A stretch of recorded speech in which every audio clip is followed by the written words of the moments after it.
eu compartilhei com vocês como gerar esse gráfico, né? Esse gráfico, ele é uma raiz de uma equação cúbica que a gente fez pelo teorema, né, do valor médio, que diria que se eu tenho uma função aqui com um sinal, um pouquinho para lá com outro sinal, eu consigo achar o ponto onde é zero, né? Chegando um pouquinho de cada lado, conforme a gente fez no Excel. Então, quando vocês estiverem estudando, né, se vocês copiarem esse link aqui e colarem no navegador, eu acabei de clicar aqui em cima, certo? Vai demorar um pouquinho para abrir. Clica de novo. Se não der certo, eu vou copiar e colar. Vou copiar e colar ele. Ah, não, ele abriu aqui do lado, eu que não tinha visto, abriu duas vezes. Aqui eu tenho como eu encontrei as raízes, né? E o gráfico. Quem quiser dar uma olhadinha, né? Não é necessário, não é fundamental, mas eu fiz um programinha para quem gosta poder acompanhar. Iniciemos a aula de hoje. Eu estou com um cara com uma motosserra aqui perto, que pelo amor de Deus. Continuidade de funções trigonométricas. O que são funções trigonométricas? São aquelas que têm a ver com o triângulo retângulo, né? Seno, cosseno, tangente. Eu sei que seno e cosseno são contínuos, não há dúvida, né? Eu olho para esses gráficos do seno e do cosseno e não tem ponto onde a função não exista ou onde o limite da função seja diferente da função.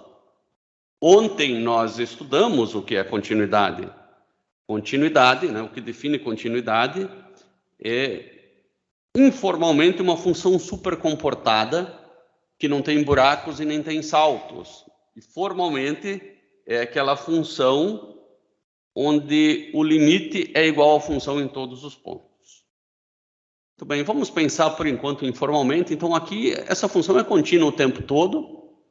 Claramente eu vejo que a tangente, né, se eu desse o gráfico da tangente ou da cotangente, vocês saberiam que ela dá saltos, ela não é comportada.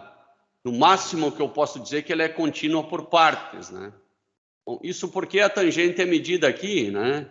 E a tangente de 89,999 é infinita, né? E a tangente de 91, né, já vai lá para menos infinito. Então, ela pula, né? Aqui eu tenho 90 graus, que é π sobre 2, né? Então, isso aqui é π sobre 2. Pensa que π é 3, né? Então, π sobre 2 é 1,5. Então, aqui eu tenho uma assíntota, ou seja, uma descontinuidade, né? Um ângulo um pouquinho menor que 90, um ângulo um pouquinho maior do que 90. Não são funções contínuas. A cotangente, ela é medida nesse eixo horizontal e também não é contínua.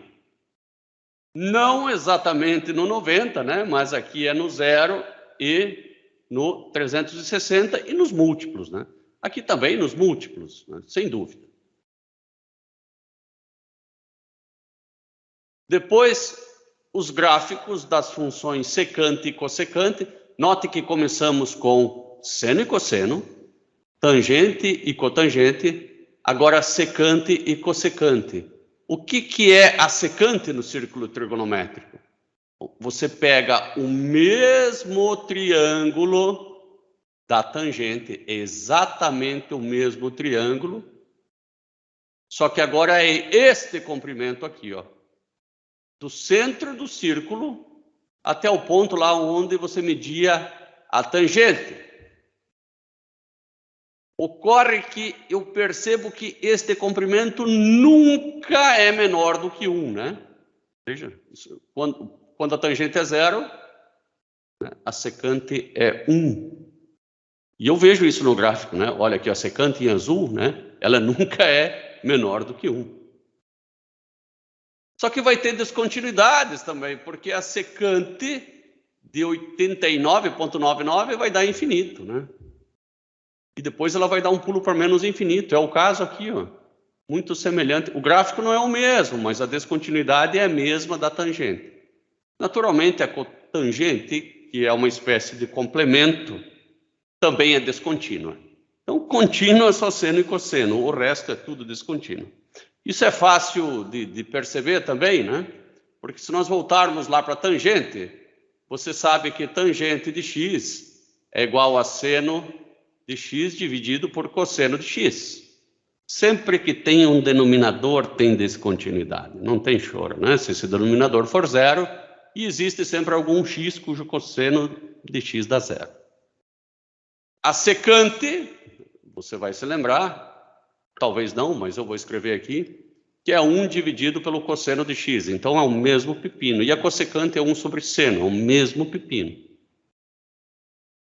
Resumindo, só seno e cosseno que são contínuas sempre.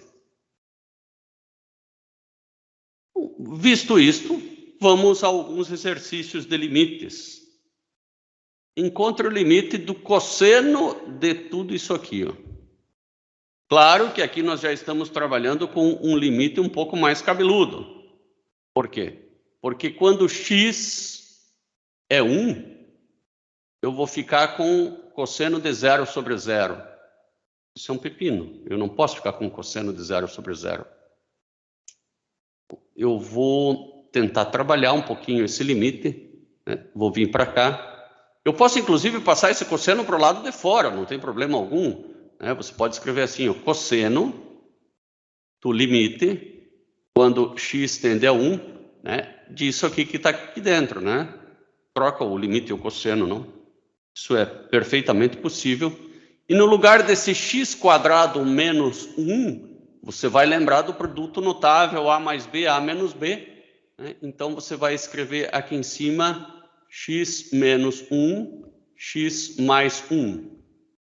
Dividido por x menos 1. Na verdade, não faria diferença nenhuma trocar esses dois aqui. Agora, corta esse com esse, que você só pode fazer quando é limite. E, bom, esse limite aqui vai dar 2. Ficou fácil. Isso aqui vai dar cosseno, né, de 1 mais 1, cosseno de 2. Resolvido o nosso problema, né? Aqui embaixo você tem passo a passo também como resolver. Vai dar cosseno de 2. Cosseno de 2 existe. Quase igual ao cosseno, tomar cuidado que é o cosseno de 2 radianos, né? Então, eu sou tentado a pensar, 90 graus, cosseno de 2 é quase cosseno de 0. Não, porque 2 radianos é um ângulo muito grande. Lembre-se que 1,5 radianos é 90 graus, então 2 é mais do que 90 graus, então não tem, né? Cosseno de 2 é cosseno de 2 radianos e acabou-se. 2 radianos é um ângulo muito grande. Vamos verificar quanto que é 2 radianos aqui, ó. Eu vou, para descobrir quanto que é 2 radianos, eu vou pegar 2, eu vou multiplicar por 180 e vou dividir por π. Aí eu sei quantos graus que dá isso, né? Porque 180 graus são igual a π radianos. Olha, são igual a 114 graus. É muita coisa.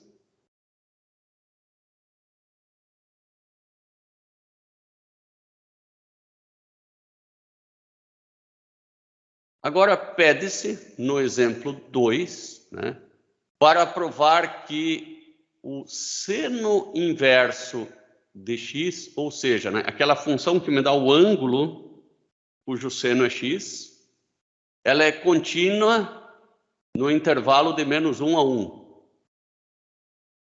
Isso agora é para testar limite e continuidade, né? O que diz o teorema lá do limite e continuidade? Que a função, né, a função f de x, no caso é seno inverso de x, né, seno inverso em qualquer ponto c do intervalo, vamos colocar c ali, que é melhor.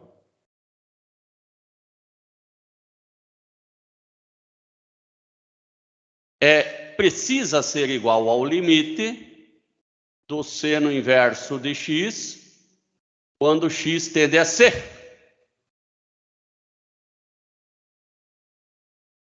Isso acontece o tempo todo? Não, isso não acontece o tempo todo. Então não é contínuo? Não é contínuo o tempo todo. Porque o arco seno, essa função, ele tem um domínio restrito, né? Só de menos 1 a 1. Mas dentro desse intervalo funciona muito bem. Como assim, Ângelo? Não entendi.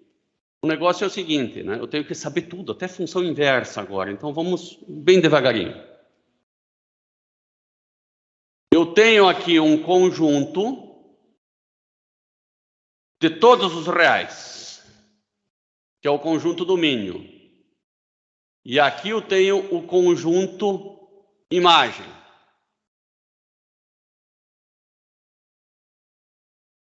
Domínio, imagem. Se eu tenho a função seno,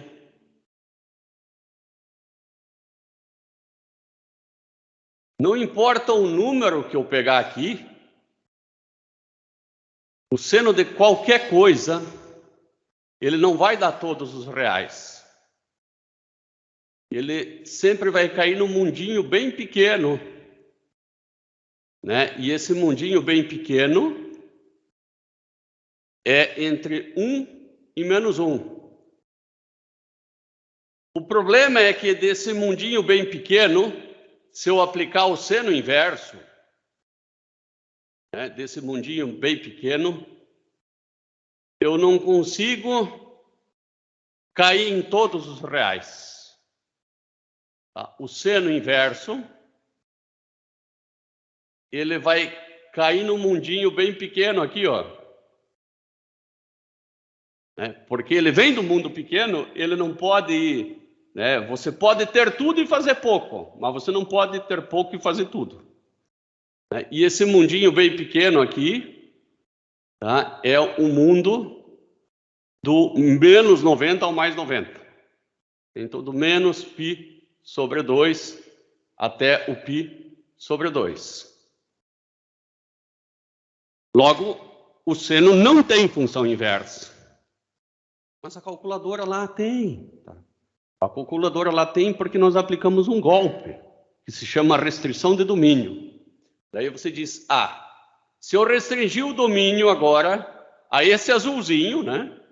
Então, eu dei o golpe, eu restringi a esse azulzinho. Aí tem inversa. Beleza, então, se você estiver satisfeito com ângulos de menos 90 a mais 90, tem inversa. Você restringiu o domínio. Bom, aqui o exemplo diz, use o teorema 1.6.2 para provar que seno inverso é contínuo. O que diz o teorema 1.6.2? Ele está aqui em cima. Tá? O teorema diz que se uma função é de 1 para 1, ou seja, ela é injetora, o que é uma função de 1 para 1? Que cada x tem um y só para ele. Se essa função é contínua em cada ponto do seu domínio, então a inversa também é contínua.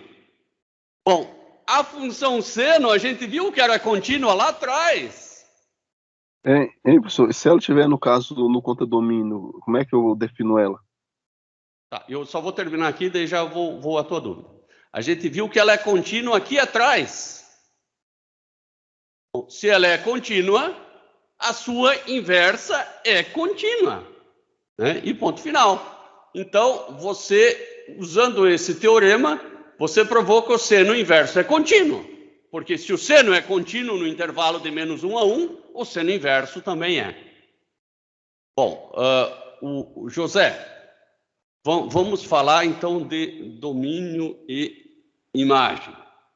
Tá? O que Isso, você... no caso do domínio da imagem. Tá, Agora vamos à tua pergunta. Vamos de novo entender a tua pergunta. Vai lá. É o seguinte, aqui no contradomínio, no aqui caso... na imagem, sim, tá. Justamente, na imagem, aí quando ela é contradomínio, como é que eu vou definir ela usando menos 1? Você sabe que ela sempre vai ser de menos 1 a 1, porque lá do círculo trigonométrico, aqui você mede os cossenos e aqui os senos. Isso aqui tem raio 1. Né? Então, para o ângulo que for, não tem como o seno ser maior do que 1 ou menor do que menos 1. Por isso que você limitou aqui a imagem, né, a esse intervalo de menos 1 a 1. De 1 a menos 1, ou de menos 1 a 1. Na verdade, aqui eu fiz ao contrário, né? Sempre o menor antes, né? Cuidar com o excesso de informalidade. O ideal o correto é sempre o menor antes, de menos 1 a 1. Eu não sei porque, ou eu não entendi a tua pergunta, ou eu não respondi ela direito. É isso mesmo. É isso Não, mesmo? é isso mesmo, tá certo. A gente aqui é começando pela imagem, no caso. Eu achei que era o contradomínio. Eu estava confundindo aqui. Contradomínio e imagem se confundem bastante, tá?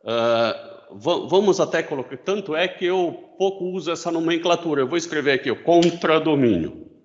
Contradomínio e imagem. Vamos ver o que isso... Ó, domínio, contradomínio, imagem de uma função, tá? O domínio, o contradomínio e a imagem de uma função são conjuntos importantes, blá, blá, blá. Uma função é uma relação entre dois conjuntos, domínio e contradomínio. Então, o contradomínio é igual a imagem, em que para cada elemento do domínio existirá um único correspondente no contradomínio. Tá, então é a mesma coisa que imagem, tá? Muito bem. Agora eu tenho mais um teorema aqui, ó. Seja B maior do que zero e diferente de 1. A função B na x é contínua. Claro, B na x é uma exponencial, né? Se eu pegar B na x, se eu me lembrar das funções lá, e eu vou me lembrar, é essa função aqui, ó. Isso aqui é B elevado na x. Isso aqui é contínuo o tempo todo, né? Sem estresse, né? Se B for igual a 1, também é contínua, sem estresse. Se B for igual a 1, simplesmente vai ser essa função aqui, ó. 1 elevado na x, que sempre vai ser 1. O que não pode, B aqui, na verdade, deveria ser diferente de 0, né? Porque 0 elevado na 0 é um problemão. Então, se B maior do que 0 já faz com que ela seja diferente de 0, então não tem problema. O problema de B igual a 1, certamente está aqui no logaritmo. Então, a função é contínua, de menos infinito a mais infinito. Vamos ver a do logaritmo agora? Agora, o log é uma função assim, ó. Essa é a função, o logaritmo. Aqui a gente sabe que eu tenho o 1, né? Que log de 1 sempre é 0.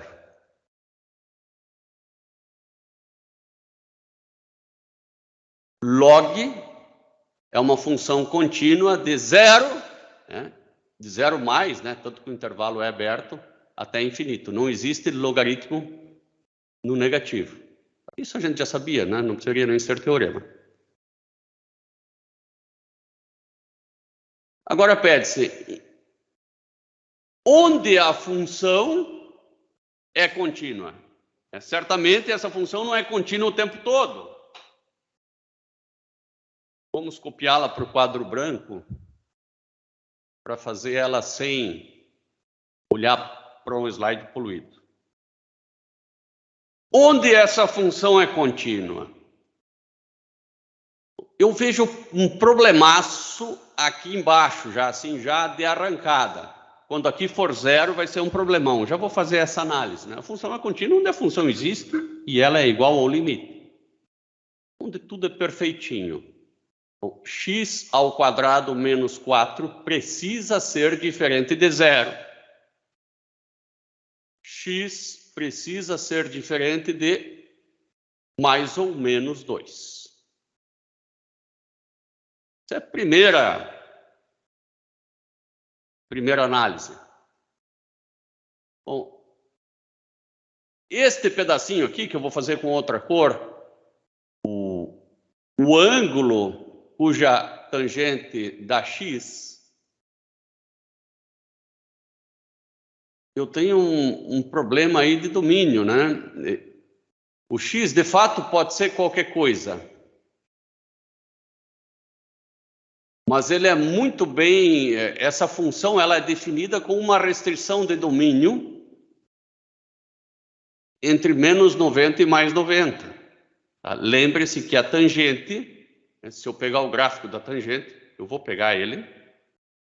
Onde que ele não se repete? O gráfico da tangente ele não se repete de menos 90 a mais 90. A partir daí ele começa a se repetir.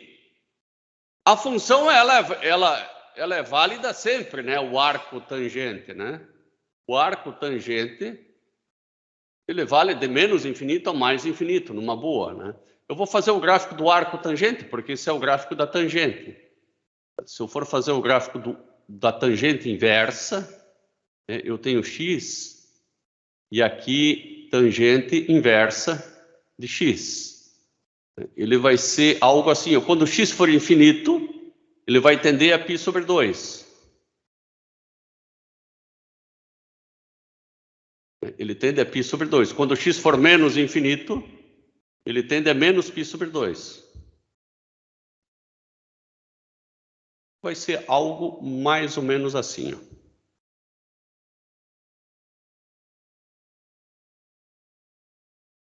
Bom, no domínio eu não tenho problema nenhum. X pode ser qualquer coisa, simplesmente vai retornar algo entre menos 90 e mais 90. Então, aqui pode ser qualquer coisa, não tenho que me estressar.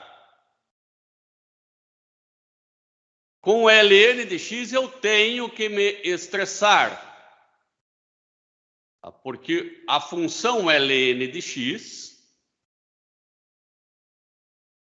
ela é dada por esse gráfico aqui. Ela não existe para x negativo. E ela é assim. ln de x, ela só existe de 0 até infinito. Vamos fazer um esquemão aqui para facilitar a nossa vida. Vou copiar isso aqui de novo, aqui para baixo. Comecemos com ln de x.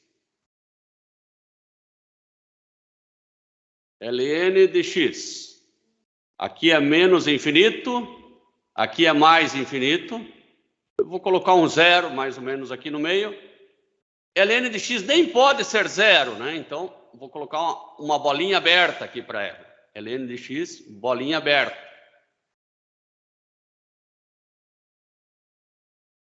Esse é o ponto 0. Agora, acima de 0, ln pode ser de qualquer coisa. Beleza. Vou colocar um intervalinho aqui, ó, para ser bem chato. De 0 até mais infinito. Pode ser numa boa. A tangente inversa de x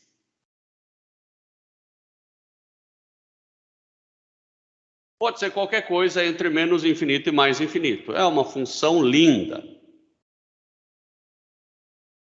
Você pode colocar qualquer valor que ele vai te retornar algo entre menos 90 e mais 90. Então, pega qualquer coisa. x² menos 4, que é a funçãozinha azul, pode ser qualquer coisa. Mas eu estou analisando, na verdade, 1 sobre x² menos 4, que é o denominador. Então, ele não pode ser nem menos 2, nem mais 2. 0 pode, né? 0 vai dar menos 4, não tem problema nenhum. O que ele não pode ser é menos 2 e mais 2. Vou colocar aqui bolinha aberta também. Agora, pode ser aquilo lá, pode ser qualquer coisa aqui no meio. Ele pode vir de menos infinito, né? Vou colocar aqui menos infinito, mais infinito também. ele pode vir de menos infinito até 2, menos 2. Depois pode vir de menos 2 até 2 positivo. E depois de 2 positivo até mais infinito. Para a função, no mínimo, existir, ela tem que atender a esses 3 critérios ao mesmo tempo. E quando que ela atende esses 3 critérios ao mesmo tempo? Bom, eu vou fazer um pontilhadinho aqui, ó.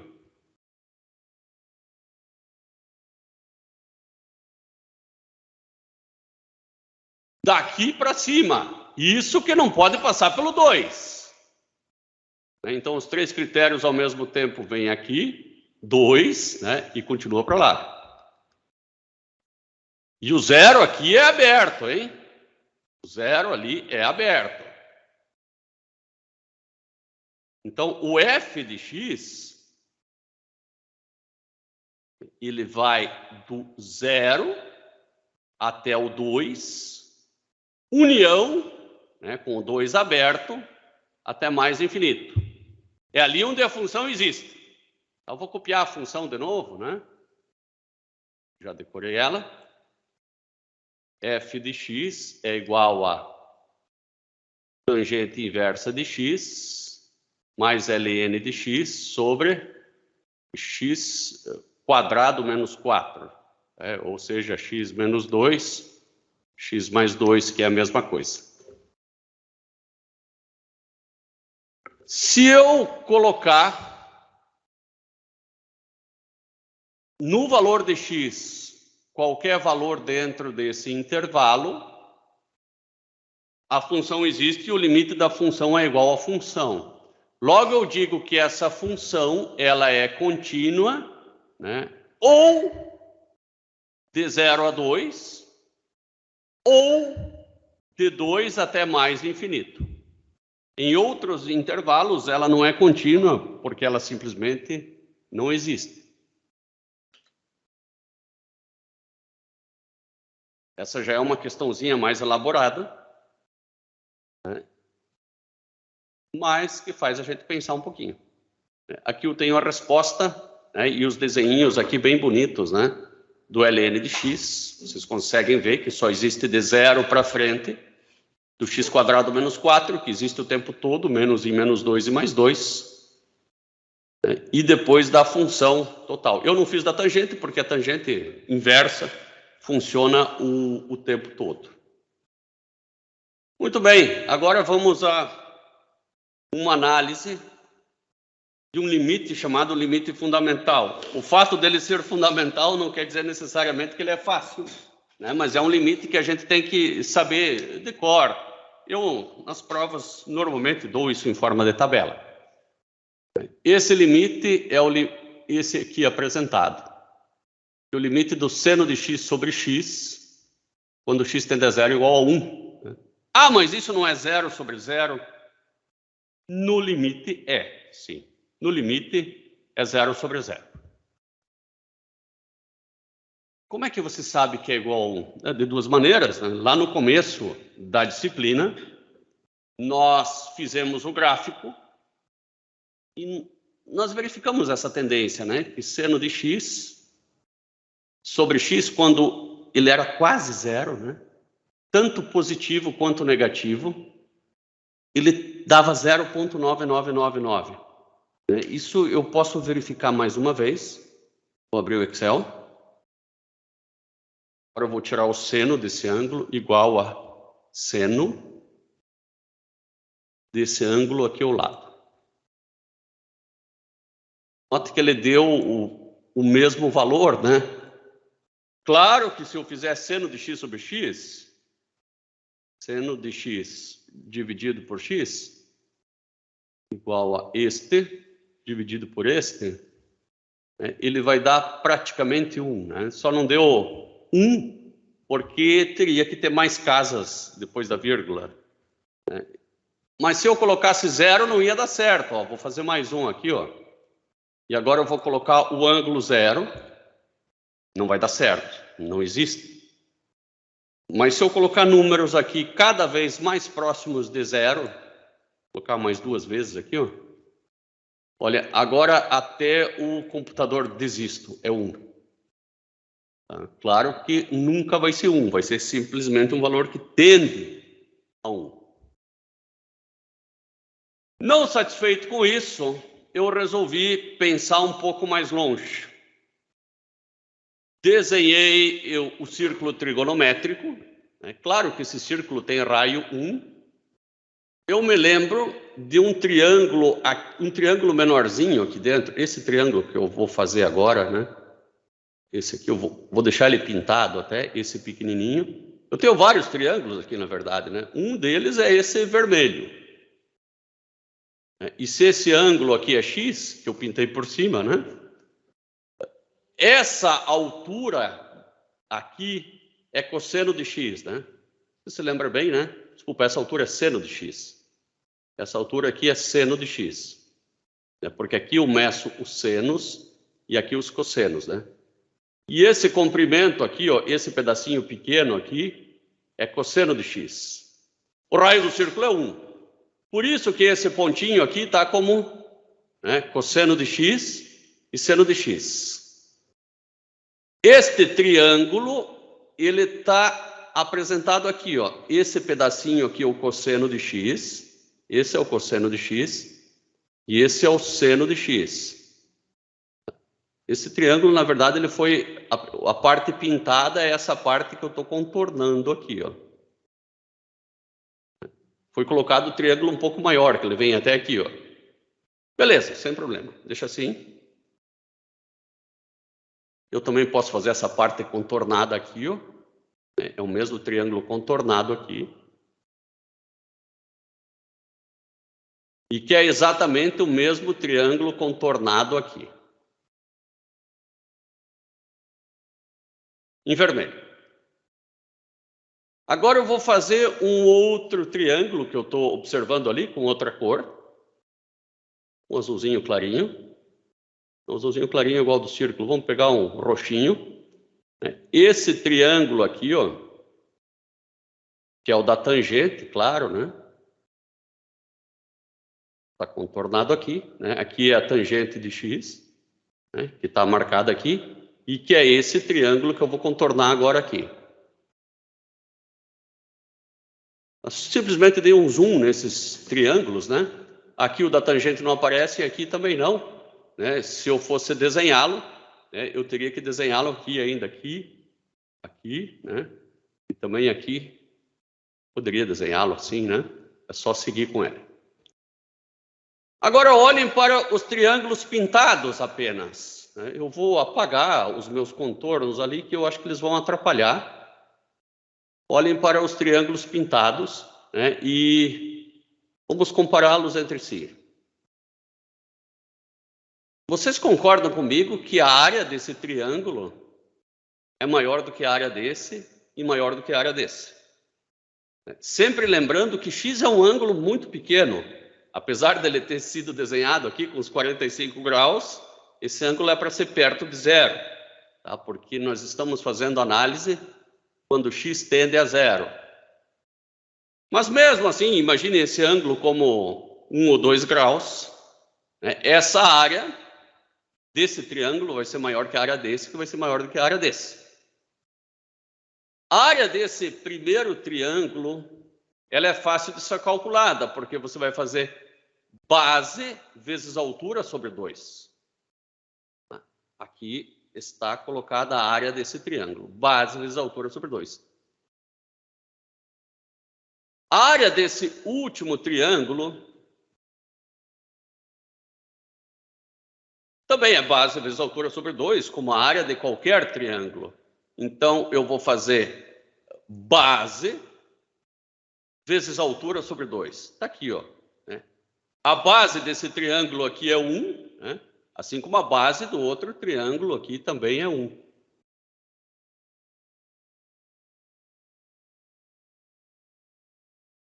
A área desse triângulo aqui é um pouco difícil de se calcular. Mas a gente vai conseguir. Lembre-se que esse ângulo aqui, ele é muito pequeno. O comprimento de um arco de círculo, ele é dado pela expressão ângulo vezes o raio, né? Tanto é que o comprimento, né, de um arco de 2π, né, é ângulo vezes o raio, né, 2πr, que é um ângulo de uma circunferência, né? Bom, então, esse comprimento é x. Nem vou colocar x vezes 1, porque é ângulo vezes o raio, x. Se você considerar que esse ângulo é muito pequeno, né, isso aqui é praticamente uma reta. Então, este comprimento, que é 1, é igual a este comprimento, que é 1, que é igual a este comprimento aqui, ó, que é mais ou menos 1, né? Esse comprimento sempre é 1, claro, né? Mas agora, como isso aqui eu estou considerando praticamente uma reta, né, esse comprimento é 1, garantido, mesmo isso aqui sendo curva, né? Esse comprimento aqui médio é 1. Agora eu vou fazer base vezes altura sobre 2. A base é x. Esse comprimento é x. A base é x. A altura é 1 sobre 2. Então, x vezes 1 sobre 2, x sobre 2. De qualquer forma, eu sei que esse é o maior, a maior área, essa é a menor e essa é a intermediária. Então, a maior área, né, maior ou igual a esse, que é maior ou igual a esse daqui. Essa relação eu tenho. Agora eu vou trabalhar um pouco essa relação. Primeiro, eu vou sumir com esse 2 aqui debaixo, né? Para sumir com esse 2 aqui debaixo, eu vou multiplicar dos 3 lados por 2. E eu quero dividir também por seno de x, porque eu quero que esse x seja sobre seno de x. Então, 2 sobre seno de x. Se você multiplicar nos 3 lados por 2 sobre seno de x, né? Você vai cortar esse com esse, né? E agora esse aqui, essa tangente vai ser seno sobre cosseno, daí você corta esse com esse, você vai ficar com essa relação aqui. Agora nós quase temos o que nós queremos. Nós queremos x sobre seno de x, né? Aliás, seno de x sobre x. Se você inverter numerador com denominador, você tem que inverter também esse sinal de desigualdade. Isso faz parte de equações, né? É só pensar assim, ó. 1/2 é maior do que 1/3. 1/2 é maior do que 1/3. Agora, se você fazer 2 sobre 1 e 3 sobre 1, né, você vai ter que inverter esse cara aqui, porque 3 é maior do que 2, e não 2 menor do que 3, pelo amor de Deus, né?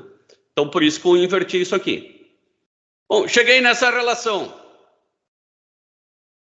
Agora, para o x bem pequeno, né, vamos por 0, vai dar 0 sobre 0. Eu não faço, né, isso não existe 0 sobre 0. Mas eu sei que quando x igual a 0, o cosseno de 0 é 1. 1 precisa ser menor ou igual a esse negócio, né? Então, esse negócio precisa ser maior do que 1 e menor do que 1 ao mesmo tempo.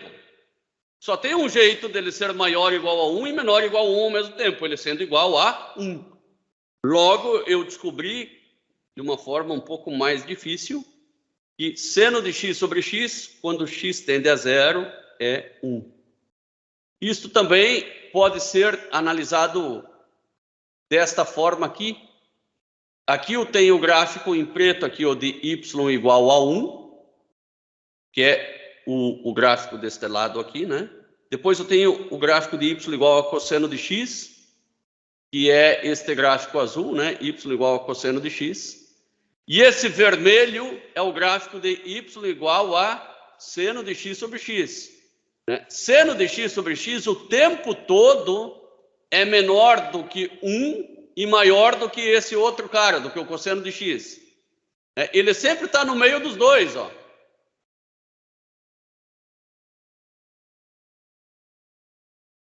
inclusive quando x igual a 0. Por isso que eu sei que se esse é 1 ou o outro é 1, esse do meio aqui só pode ser 1. Isso é tão legal que tem até o nome, é o teorema do confronto, né? Se essa função sempre está entre essas duas, por que aqui no meio onde ela não existe, ela não vai estar também? Né? Então, o limite é o valor entre as duas. Por enquanto, eu vou pedir para nós termos em mente dois limites fundamentais, tá? Dois limites fundamentais que nós não podemos esquecer. Um deles é esse, limite, quando x tende a 0, de seno de x sobre x, tá? Isso é igual a 1. Acabamos de ver o motivo por quê. Outro limite que nós temos que saber, que nós já sabemos, que é o limite, quando x tende a infinito, de 1 mais 1 sobre x elevado na x é igual ao número E, que é 2,7 alguma coisa. Tem mais um limite que nós vamos aprender na próxima aula, tá? Que é o limite quando x tende a 0 e 1 menos cosseno de x sobre x. Tá? Aqui nós somos tentados a achar que vai dar 1 também, porque é 0 sobre 0, né? Mas isso aqui vai dar 0 e não 1. Gozado que lá 0 sobre 0 dá 1 e aqui 0 sobre 0 dá 0. Limite é isso mesmo. Se nós virmos para cá, olha aqui, ó. Esse que nós vamos aprender a próxima aula, né? Logicamente a função não existe aqui, mas o limite dá 0. No seno de x sobre x também. A função não existe, mas o limite dava 1. Mas isso é para a próxima aula.